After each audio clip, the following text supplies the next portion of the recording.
नमस्कार, मी भारती पाटील. स्वागत आहे तुमचं आपल्या किचनमध्ये. आज आपण बनवणार आहोत अगदी चिकन मटनपेक्षा चवीला भारी लागणारी अशी ही रस्सा भाजी.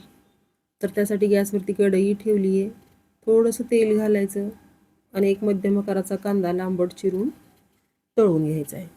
ज्या प्रकारे आपण बिर्याणीला तळून घेतो कांदा, तशाच प्रकारे आपण हा कांदा तळून घ्यायचा आहे. कांदा तळून झाला की बाजूला काढून ठेवायचा थंड होण्यासाठी. छान कुरकुरीत कांदा तयार होतो. तर कांदा तळलेला आहे, काढून घेऊया आणि याच कढईमध्ये आपण दुसरा असा पातळ चिरलेला एक मध्यम आकाराचा कांदा घालायचा. कांदा लालसर रंगावरती आला की याच्यामध्ये घालायचं खोबरं. तर इथे मी ओलं खोबरं घेतलेलं आहे, तुम्ही सुकं घातलं तरी सुद्धा चालेल. आता घालायचं आहे त्याच्यामध्ये 1 चमचा धने, 1 चमचा जिरे आणि अर्धा चमचा पांढरे तीळ. हे सगळे जिन्नस घालायचे आणि जिन्नस घालून भाजेपर्यंत बाकीचा कांदा आणि खोबरं छान भाजलं जातं. सगळ्यात शेवटी घालायचे याच्यामध्ये 1 इंच दालचिनी आणि 1 मसाला वेलची. आता हे सगळं घातल्यानंतर 2 मिनटं छान परतून घ्यायचं आणि याच्यामध्ये घालायचं आहे 1 टोमॅटो चिरून आणि थोडंसं पुदिना. आता पुदिना टोमॅटो घातल्यानंतर थोडासा टोमॅटो मऊ पडेपर्यंत भाजून घ्यायचा तेलामध्ये आणि गॅस बंद करून असंच थंड होण्यासाठी हे ठेवून द्यायचं आहे.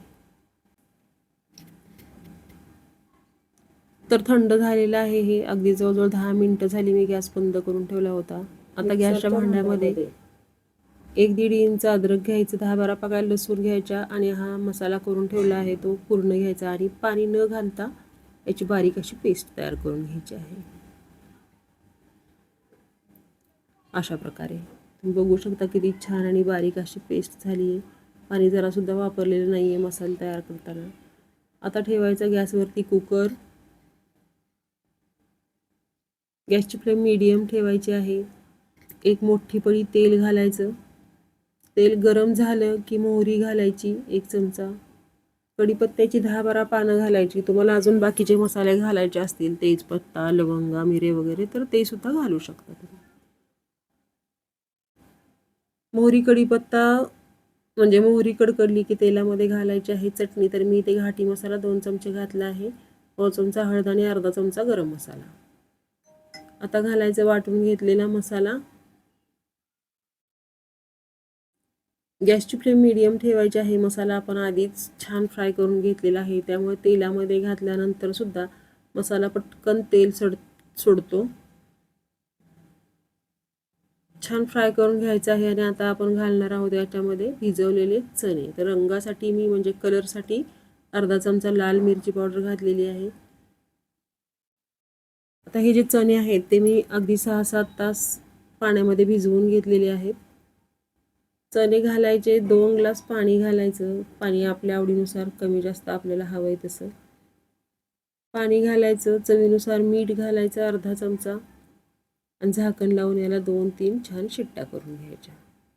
छान शिजले जातात चणे. भाजीला चवसुद्धा खूप छान येते.